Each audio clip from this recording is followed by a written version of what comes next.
Hello and welcome to Oracle Storytelling. Hi, I'm Sarah of Sarah Wing Intuitive Arts, and welcome. If this is your first time, I do Oracle Storytelling videos. I've been making these videos for about 10 years. You can find a multitude in my playlists. I am also an intuitive artist. You can find some of my art in the playlist. You can also find more of my art on Instagram and Facebook under the same name, Sarah Wing Intuitive Arts, and my website of the same name. And there is a link in the description of this video. I would appreciate if you give it a click and cast a free vote for me. I'm in the running for the People's Artist, and I would like to move on to the top 20. All right, so today, tonight, I guess, I am feeling cosmic. I'm just feeling cosmic. So I grabbed The Spiral of Love by Vina Hill to do some divination.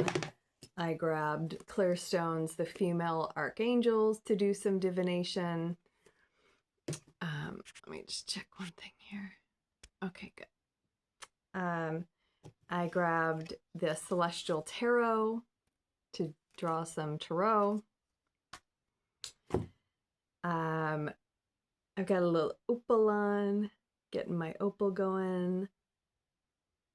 So this stone, you can kind of see the reflection there, kind of like a tiger. This is called, I say it like Hyperstein. I don't know if that's right or not, but I say Hyperstein. And it's interesting because I was like, I haven't worn this in a while. And I was like, what's cosmic? What jewelry is cosmic besides kind of like obvious things like meteorites? So I have like some moldavite here. That's a taktite. But I was like, ooh, this shiny, kind of like space, you know? Just this blackest space, this shiny Hyperstein.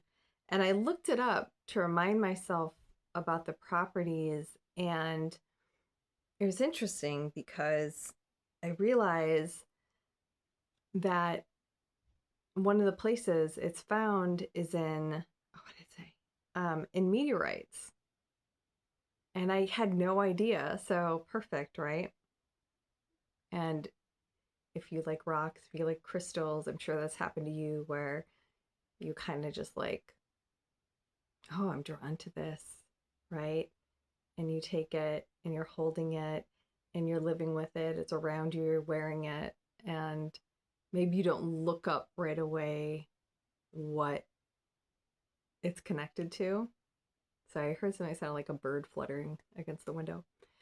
And you look it up and you're like, oh, that's exactly what I needed it for, Like I needed it for, to express myself, or I needed it to,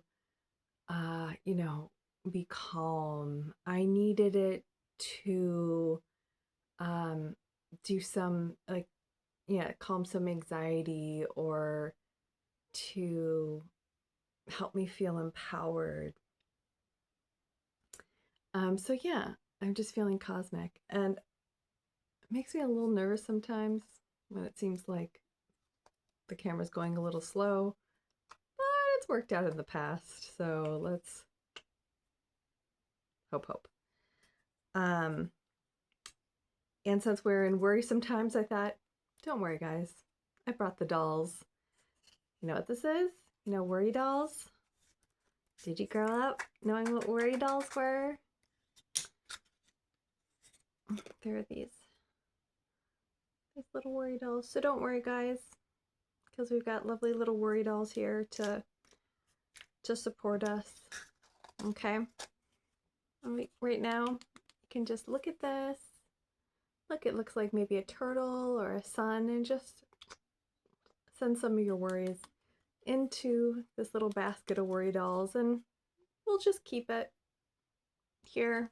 You don't gotta carry those while you watch the video. We'll just keep it right there. Okay? All right. So I do have my charm bag. So maybe we'll pick a charm to start. Okay. Okay. So I just pulled out a stone, which does not happen a lot. It's a little amethyst marble. It's really interesting. For myself, I have a Botswana black amethyst. Um, just imagine amethyst but black. uh, but outside of that, and that's so it's more of like a protective stone. I am not like some people are dedicated amethyst people, so maybe this is speaking to you right now. And since it's in this round shape, let's just go global or let's go cosmic here, right? And think about our planet and maybe how amethyst, if you're an amethyst person, you know what I'm talking about. If you're an amethyst person and how that feels to you and how you love having amethyst around you, or it's always been this stone, or maybe it's like, oh, my grandmother gave me this one stone. I just always kept it for the rest of my life. I don't know why. So imagine little amethyst people. Imagine the amethyst stone or the amethyst energy just infusing planet Earth, right?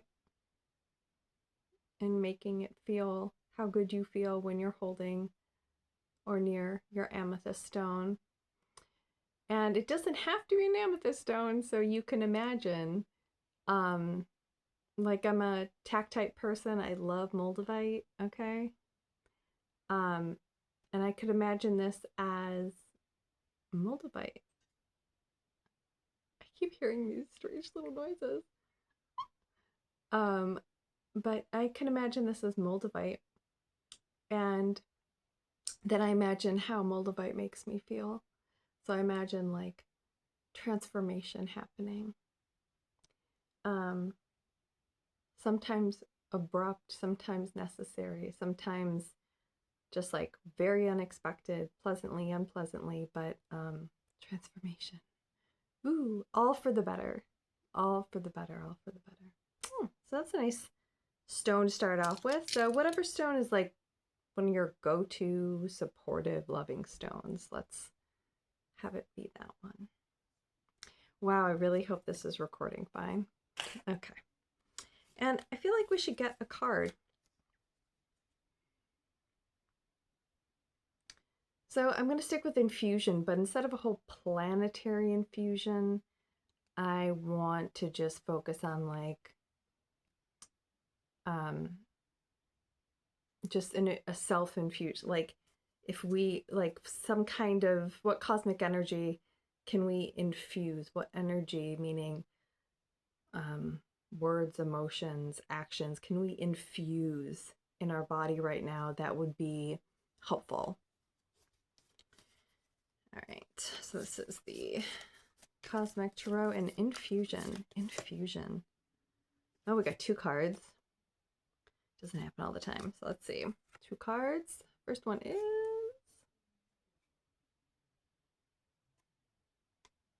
Okay. Al-Rasha, Seven of Cups. So the Cosmic Tarot is about constellation and mythology. So let's take a look at that. And I'm going to read from this little booklet because I haven't used this one in a while. And then also lupus. All right, come on, dog people. Come on, puppy fans. Lupus, as in the genus species for dogs, right? Lupus, right? Two of Swords, okay? And we have, looks like we have some Uranus energy and some Libra energy, which is really fun to see those symbols on the card because Uranus is so spontaneous and Libra is so Let's find the harmony. Let's find the balance. And I think right now, so much of us are feeling the spastic spontaneousness and really seeking the balance, right? Or like, where do we find that balance? So let me, okay, that's fun. I thought the book was right here. All right, so Two of Swords. Two of Swords. Two of Wands. Two of Seven of Ten of Wands. So, okay. Two of... Okay. Two of Swords. Lupus, the wolf, illustrates the polarity of the Two of Swords. Known as the wild beast in many cultures, the classical Greeks saw lupus as the animal Chiron offered as a sacrifice to Ara at the altar. Symbolically, the wolf represents the savage or primitive feelings being offered to the gods. The Two of Swords suggests conflict or cross property proposes. However, the mythic underpinnings of the card suggest a need to sacrifice the instinctual and reactionary responses for a more balanced and reflective approach. Okay, so this wild beast, all right? So the energy of Uranus, this planet that is just spastic and spontaneous and things just happen. And when we're reactive, we can become like the wolf. There's nothing wrong with being the wolf, but if you're the wolf all the time, you're like the wolf in Little Red Riding Hood. You're just waiting for this shit. You're waiting for like anybody, a little kid to visit their grandma. You're about to eat that kid. Like you're just wolfing all the time. So the idea of the Two of Swords, balance, right? And that's where we bring in the Libra, the Librian, sure, energy. So things can be explosive, things can be reactive, or like spontaneous and spastic. But we want to not live in the wolf state, in the primitive reactive state, in the, jungle-like state. Because the more we do that, we get closer to that big bad wolf energy, right? Where we're just waiting for some little kid to visit her grandma and we're like, fucking it's on. Like, I'm just tearing up everything. I'm just going to do this now. We want to keep it more balanced, keep it in a more balanced energy. And they mentioned in the description Chiron. So Chiron is the wounded healer. So there's an aspect of healing here to figuring out how to balance out when you're in these energies or confronted by these energies. Because you can see, like, with this Canis lupus, he's got hungry eyes. And I got two daggers here, right? With Two of Swords, but it's really about, finding. So the energy we want to infuse in us is like finding that balance. And imagine yourself on like a balance beam, right? Or trying to, balance on something narrow. It's difficult. It's not like, oh, you should just know how to balance and you should just know this. No, it's like you really got to seek it out. It's a lot of like trial and error. But yeah, finding the balance. Because again, it's not like you're either in a reactive state and feeling threatened and like in survival mode, or you're perfectly like, I'm good and I believe that everything works out how it's supposed to. Like, I believe in divine love and I believe that there's divine timing. I believe all of this.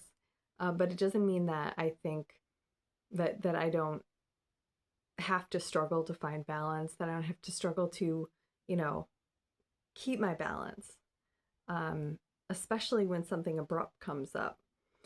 But the good thing about seeking that balance is the more you do it, the easier it is to, easier. It takes less and less time, especially if you have repeated, like, jolting things. Um, Once you find the tools to come back out of and through these things that are like jarring to you, you actually start building resilience. And in a lot of cases, it takes you less time to integrate, recover, and come back up into the world and able to integrate yourself back into everything. All right, and the other one, Al-Rasha, the Seven of Cups. Like that up. Let's see. All right.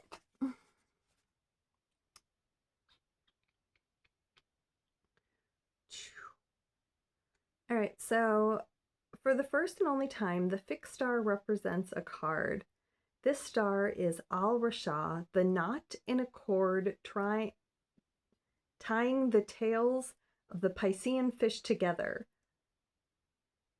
This, oh God, Pilotemi, to Pilotemi, the star representing the tarot, symbolizing, wow, bonds of love that have become so entangled that they need, my God, my words are so entangled.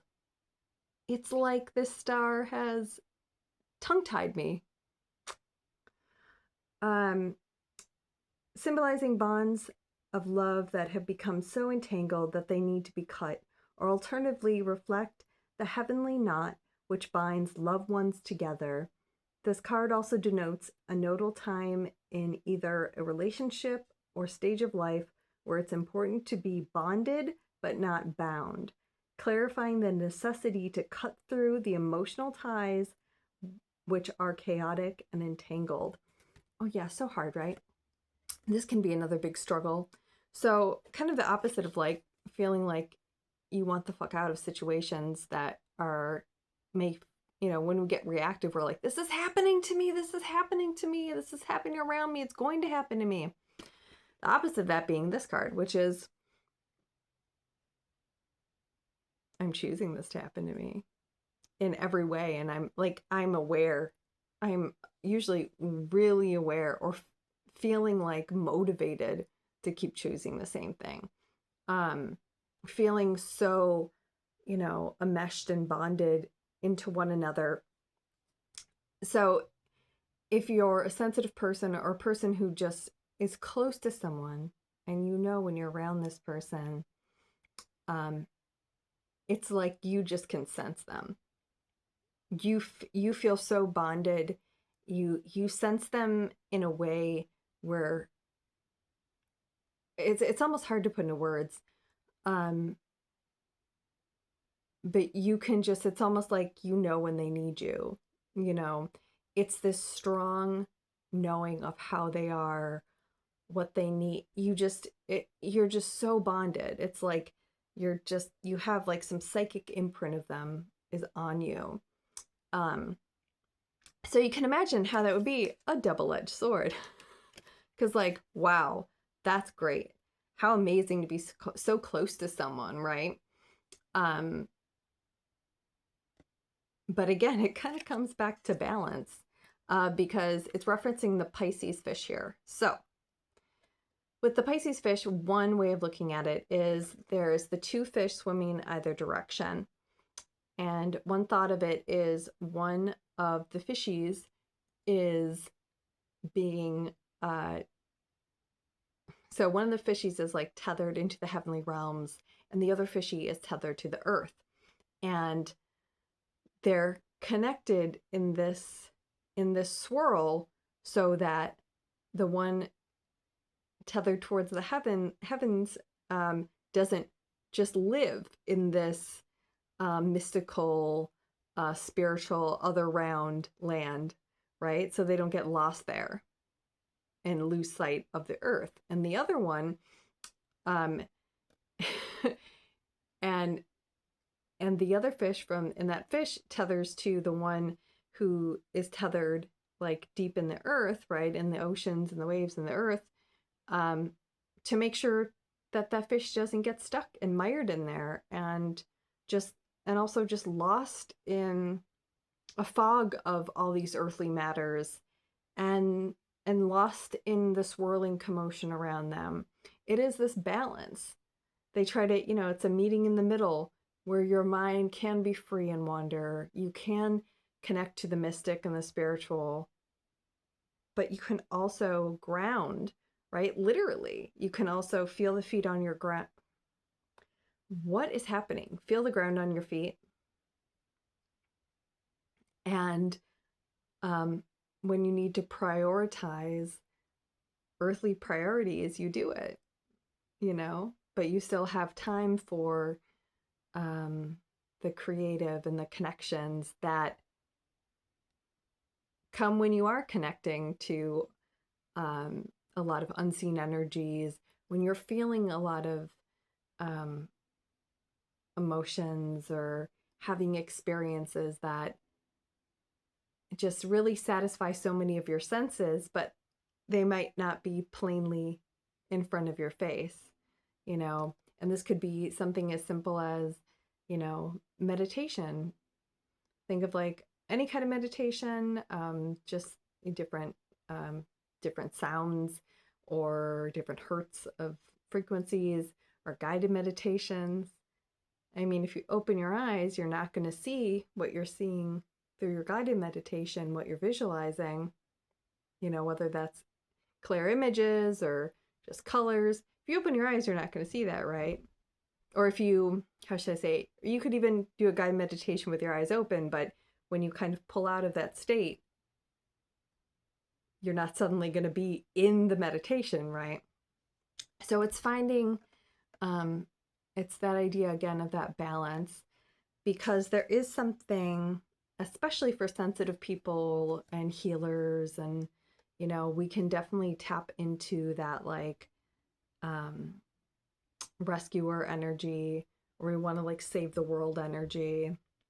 It's like a lot of my close friends that they've gone that way, um it's that kind of general connection, but it really is something where we're such a force, every human being is such a force, and we have such great connections that we can make, and our energy is so powerful. It's such a creative force that we have to be so selective about how spread out we're really able to communicate and touch and hold and be supportive containers, or how much time we spend. If there's a lot of people, well, how much time do we spend doing that?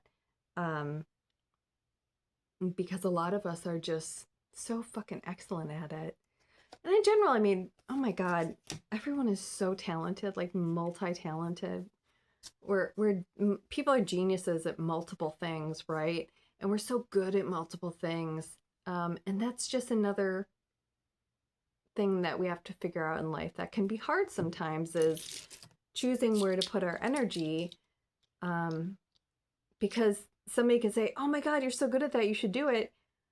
Oh my God, you could do it for like a lifetime, then go, man, I'm good at like a bunch of other stuff too. And I actually kind of always wanted to do that.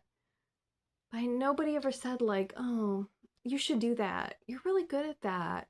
Maybe you hear me on this and you're just waiting. I know my life multiple times, it's taken like one person sometimes to say one thing that I've told myself, what, probably like 1,000, 10,000 times. And I'm like, oh, and that's part of it too. Learning, like, we don't have to wait to get that feedback, that validation, right? The green light from other people, especially when we're like, I really want to do that. I really want to do that. I really want to do that. That's probably an indicator that you really want to do something.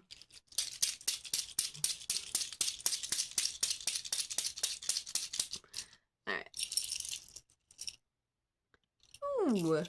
Well, we're dropping some wisdom here because we got the owl, and that makes me think of Sophia, the goddess of wisdom. Oh, yes, look at this little guy. Yeah, it's a little owl. Ooh, and that is a key that reminded me of the author of one of these books, um, who really likes owls.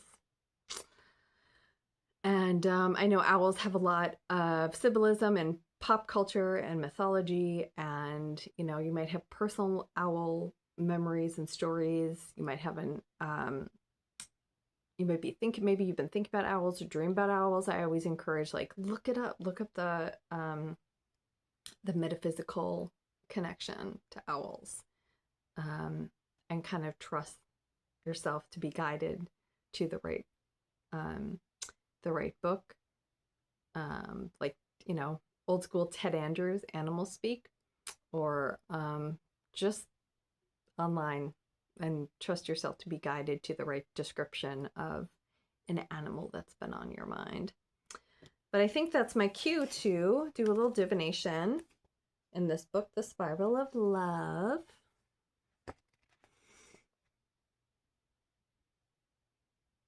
I mean, it's hard for me not to, the word transformation comes in. So going from like kind of chaos or obsessive connection into balance, and now the word transformation. So let's do a little divination for transformation. Kind of wants to go. All right, I'm going to read a paragraph out of the chapter called Dreams. Dreams can provide logs of our spiritual activity. I can always tell when my spirit is out having a great time, going to far off places, because I most recognize no one in my dream, and the dream seems so arduous. It literally wears me out. It's usually in those dreams where I am at some place I do not recognize, with people I don't know, and I can't find my way back to anywhere I'm familiar with. That is my spirit out partying somewhere in the universe, and my poor subconscious is trying to keep up. And almost always in dreams, I usually must go to the bathroom, and that is the trigger for my spirit to get its ass back to my body so I can really go pee. I love the note it ends on, especially for women. Hello. We need to pee like a lot more. Like than guys in general. We just pee.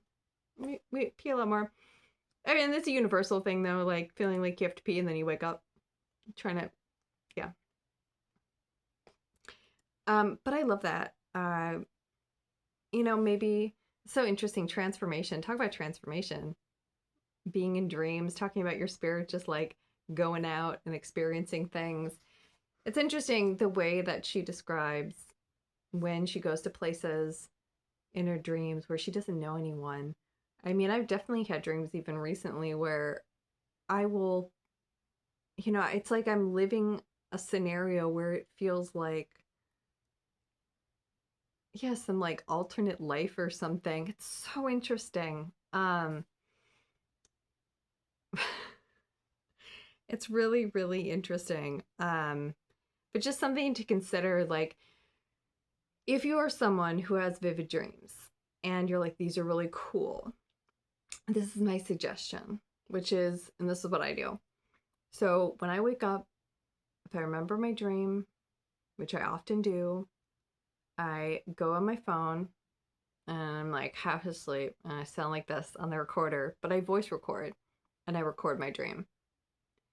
And after I record it, I give it a name, and I give it a name that that makes sense to me. It's not supposed to be some epic cool title outside. Like if you were dreaming about, it could be like you had a dream where you're hanging out with bears in the wood and you're like following them around, and then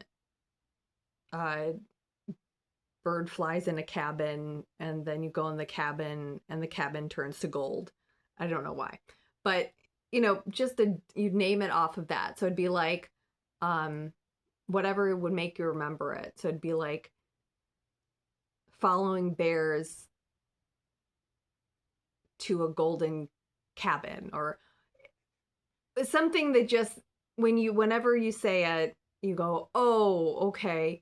Or an aspect of a dream, like I had a dream once where in one part there were like these babies crawling in the ceiling and they're dressed like bumblebees. So that was in part of the name I chose. And I still remember that dream because of the name that I chose.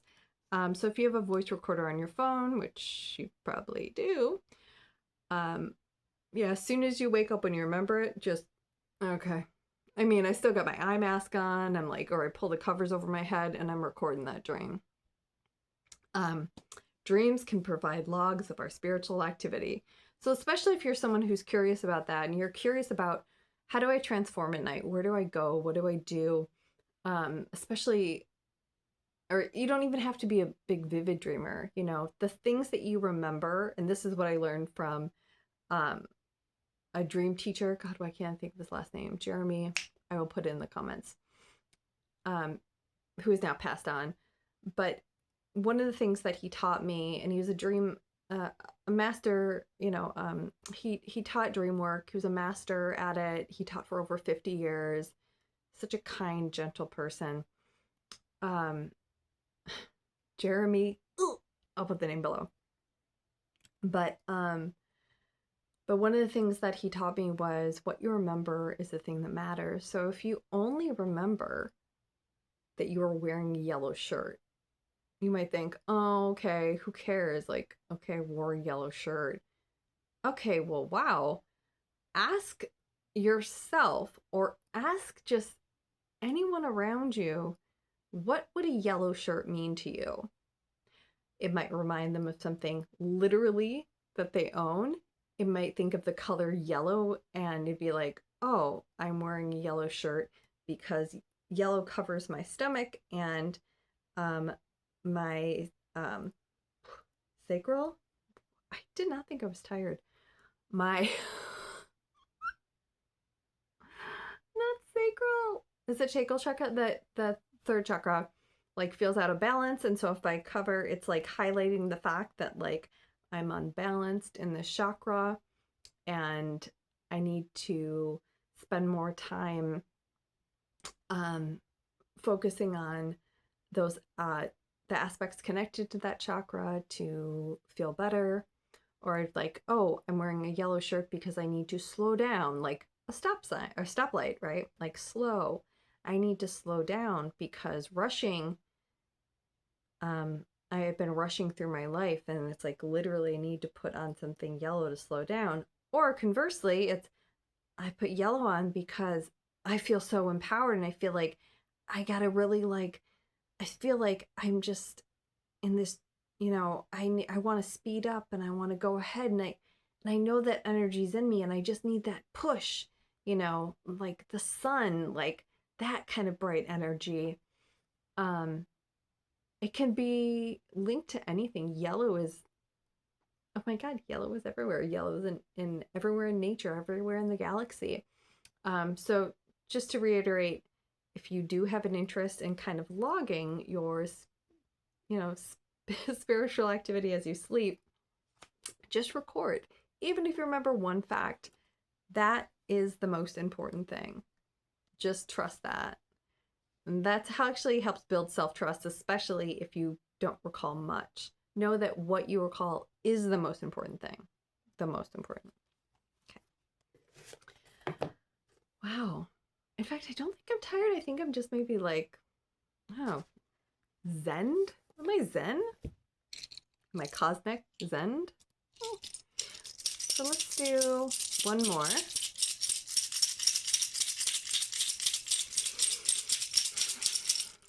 Maybe redirect us a little bit. Holy God, I got a lot. Okay, interesting, guys. We've got protective armor. Like, kind of like, yeah, protective armor. I'll just leave it at that. A blue gnome. I feel when I get the blue gnome, it's been so rare, and I've gotten it, I think, once in a reading for somebody. and they immediately knew what it was. I did not get any information um, come through to me or through their guides or loved ones. Um, so this is probably very specific for people who know the blue, what the blue no means. I've gotten this only once before doing a reading for one person. And then this is one of my favorite ones. This is a little golden trophy. It says talker. And I love that. I really do. Because I'm a talker. I'm all about communication. My life studies and pursuits have been all about communication. So let's see about this. This is interesting. I'm just gonna, okay, these are just the 3 that are coming out. Wow.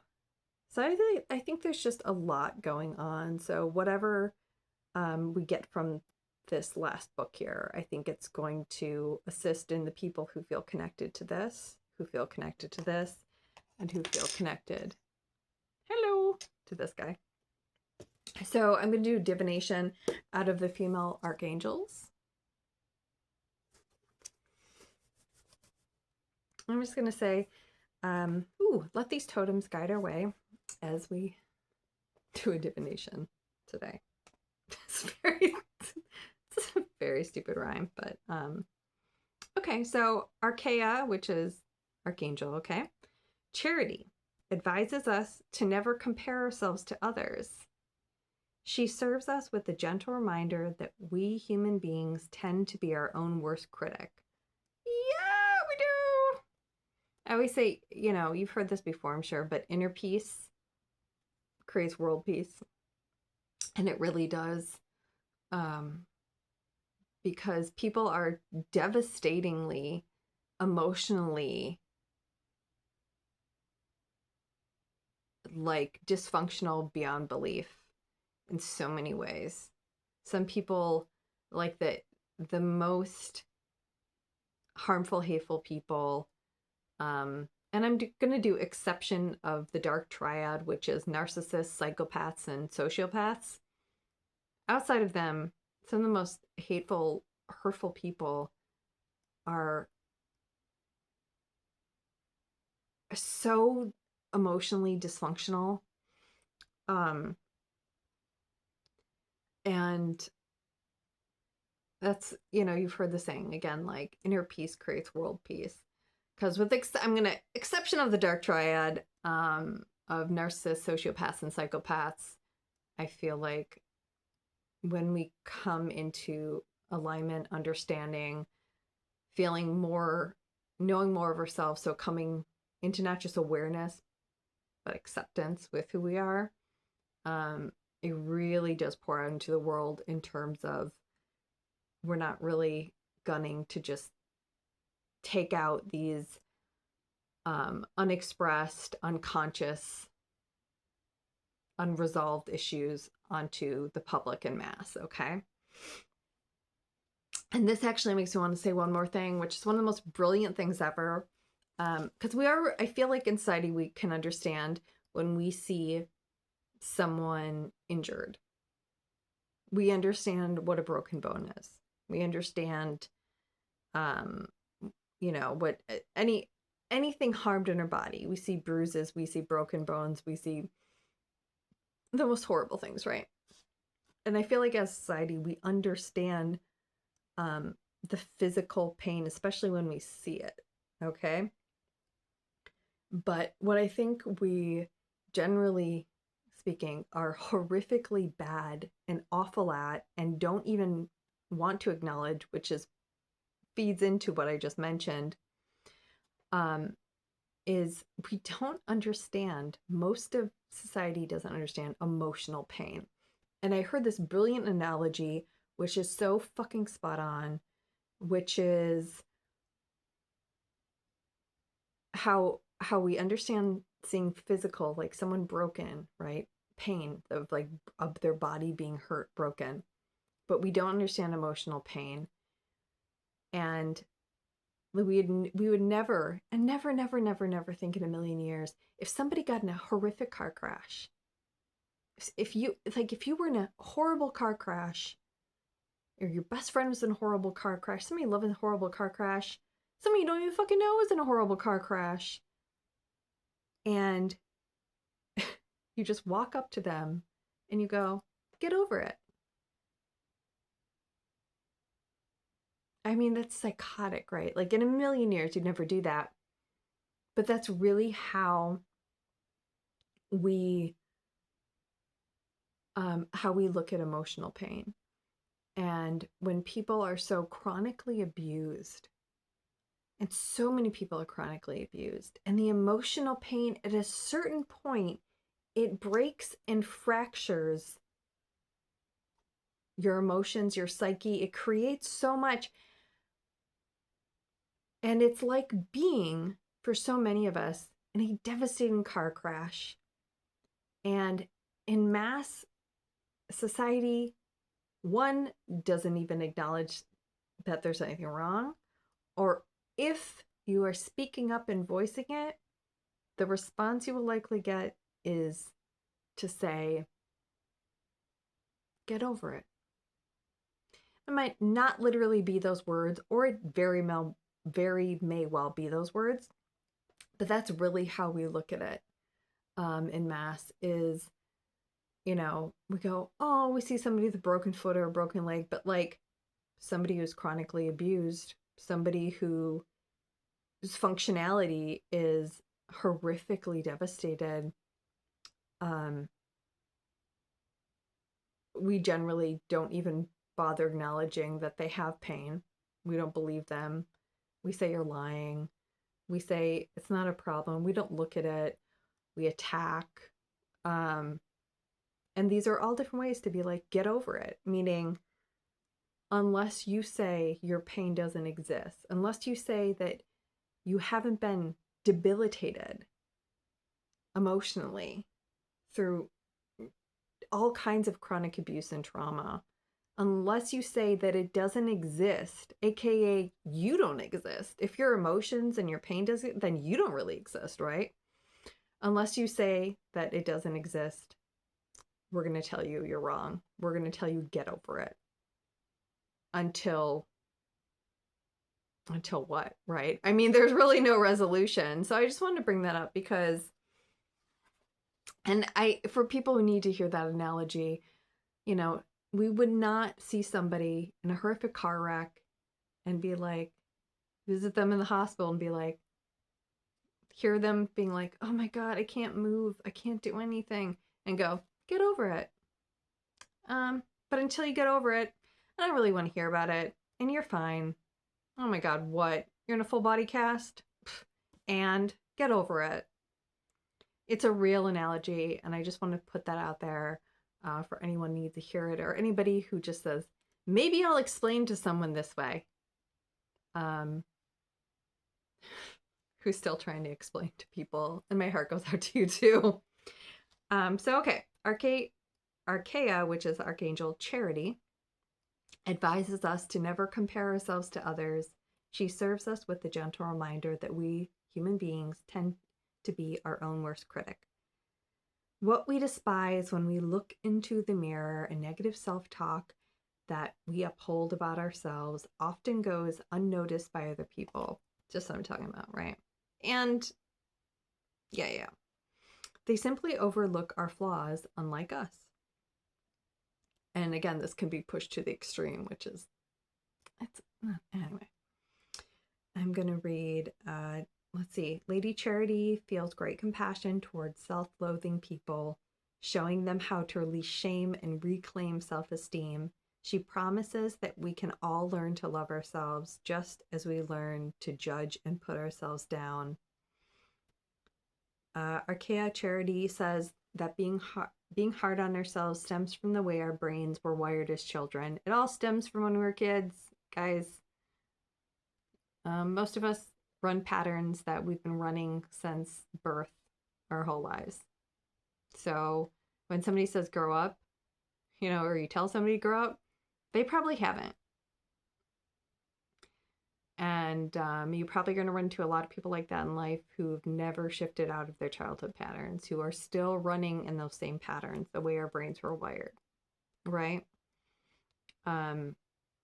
Or again, it's saying grow up to people like that is saying get over it to people who are like who are literally emotionally crippled, mentally crippled, and need support and recovery, just like somebody who gets in a horrific car crash and not being like, oh, get over it.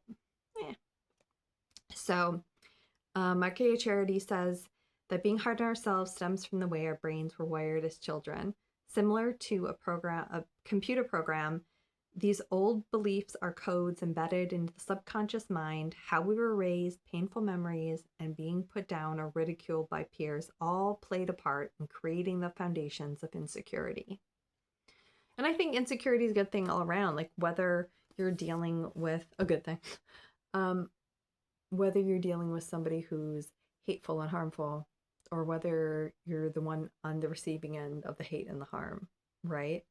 There is an insecurity, and that insecurity I feel like is the kernel that we have to like heat up and pop open, right? We need some to apply our own pressure on it and pop that kernel open to really see what comes out, see what's inside, look inside that kernel of truth, that kernel of insecurity, because that's what's going to show us why we're staying hateful and angry, why we're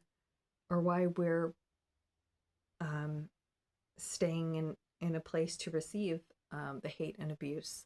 It's going to show that. It's going to show those codes. It's going to show, again, the patterns that we've been repeating and have been programmed into us since we were young. Okay, well, so now I know that you put all your little worries in here. I'm just gonna check really quick. Okay, just stay back. Okay, stay back a little bit. Okay.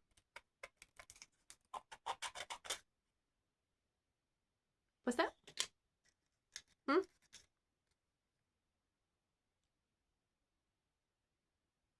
Oh, okay. So the worry dolls have taken your worries that you placed in here away, and they said you're welcome to retrieve them at any time from where you found them in the first place, but they just dropped them off. They said you don't have to pick them back up if you don't want to, but you know where they're located, and they wish you the best. And I wish you the best. And as a reminder, please check out that link in the description. I am in the running for the competition, the People's Artist, and it's a click and a free vote. It would mean the world to me if you supported that, if you supported me. If you watch this video and you got anything out of it, please click the link and vote for me. It's free, and help me get in the top 20. Help show that kindness. But as always, you're very loved. You're very loved no matter how you're feeling, where you're carrying your feelings. And you have innate worth. You are always worthy. You don't have to prove it to yourself or anyone else. Just sitting in a chair. I know I have innate worth. I'm just sitting in a chair, talking into a camera, reaching out to you right now. And whether you're awake, climbing the tallest mountain in the world, or asleep, journeying around with your spirit and having vivid, luscious, lovely dreams, you have innate worth. You're always worthy, and you are deeply, deeply loved. Loved more. We are all loved more than we can truly fathom. So feel free to reach out and feel that love more and more, because you can keep digging in deeper and deeper, and it's bottomless. And until next time.